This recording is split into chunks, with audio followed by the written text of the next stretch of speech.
The medieval village environment was a concept that was developed in a period of 2 weeks and was made as a kind of design test for a studio.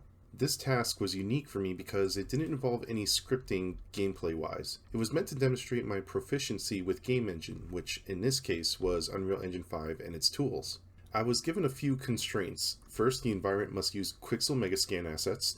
In this case, it would be the medieval village pack in particular. It had to have a few clearly defined buildings, must be located near a river, and of course, needed to be as aesthetically pleasing as possible.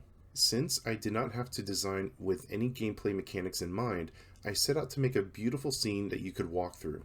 This meant that the environment had to be small and dense, so anyone playing it wouldn't get immediately bored just walking to a location.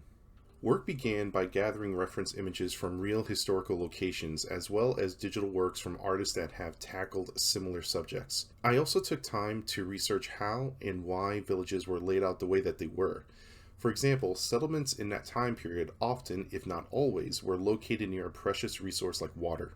The arrangement of the resulting buildings around that resource, like a well, were made to allow ease of access for the locals. The larger settlements typically had a lord that oversaw the land and more often than not had a local church that was built fairly close to the manor house. Now, a confession. Prior to this task, I had been working on a somewhat related personal project. The prompt was so similar that I incorporated some of the layout ideas into this environment. In UE5, I constructed a basic terrain using the engine sculpting tools and terrain splines. The terrain would go through several changes over the 2 weeks right up until submission. Once I was reasonably happy with the playable portion of the map, I began placing some medieval village sample asset homes to experiment with the layout, which would also go through various alterations. Once I placed a basic landscape material and painted in some paths, I began exploring what would become one of the most important elements that brought a sense of realism to the scene, and that's procedural foliage volumes. I hadn't worked with them at this point, so I decided to take a risk and implement them in this scene. The Quixel package had several volumes that had already been set up for immediate use, and I took full advantage of them. The results were so immediately dramatic that I regretted not learning about them sooner, so I took some time to learn how to construct and tweak the various parameters, which was important for optimization purposes. I want to say that it took about a few days to get the foliage volumes dialed in the way that I wanted before I was happy to move on. My next objective was just as important, the lighting. Up until this point, the lighting made the scene feel warm and inviting, but with the slightly dilapidated look of the homes within the pack, I didn't feel the lighting was complementing the art.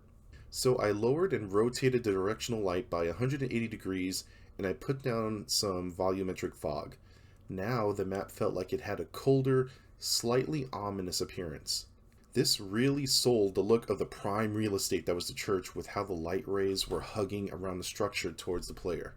The foliage was also slightly adjusted to be taller to give an unkempt appearance, as if the village was run down or partially abandoned. Finally, an autofocus behavior was scripted to the player camera to give it that little extra sauce of immersion. At this point, I was really happy with the visuals on the map. There were no sounds implemented into the environment at this point, so it was eerily quiet. Before tackling the sounds though, I wanted to experiment with a completely different lighting scenario.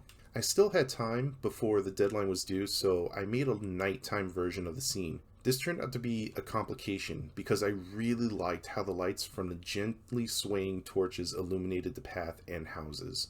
Unable to choose between the two, I decided to keep both by utilizing Unreal's level streaming feature, so the player can quickly switch between the two lighting scenarios. This was a bit of a learning process as I had never used it before.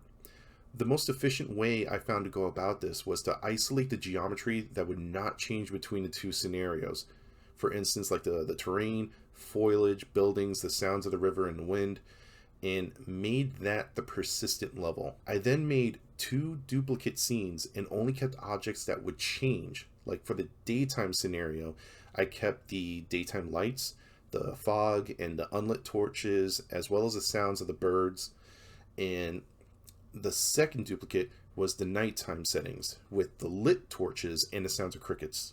Once I understood how to work with the quirks of level streaming, the rest of the setup was pretty straightforward. However, getting the instant change I wanted to get similar to what we saw in the Matrix Awakens demo was difficult, and I ultimately failed to do so without seeing startling pop-ins. So instead, I decided to settle on dialing in a smooth fading out and in transition between the two lighting scenarios. I think this ended up working out better than I had hoped because it made it feel like the player would close their eyes for just a moment and then open them in a very different but still very familiar place. Overall, this mini project was a fascinating endeavor where I felt I learned how to use some new awesome tools that I can use in future projects. This medieval scene is probably the best looking environment I have made to date, even if there weren't any gameplay mechanics in it. If you're interested, I placed a silent walkthrough video of this environment on this page, or if you'd like to explore it yourself, I placed a link down below. If you do check it out, first of all, thank you, and feel free to let me know your thoughts.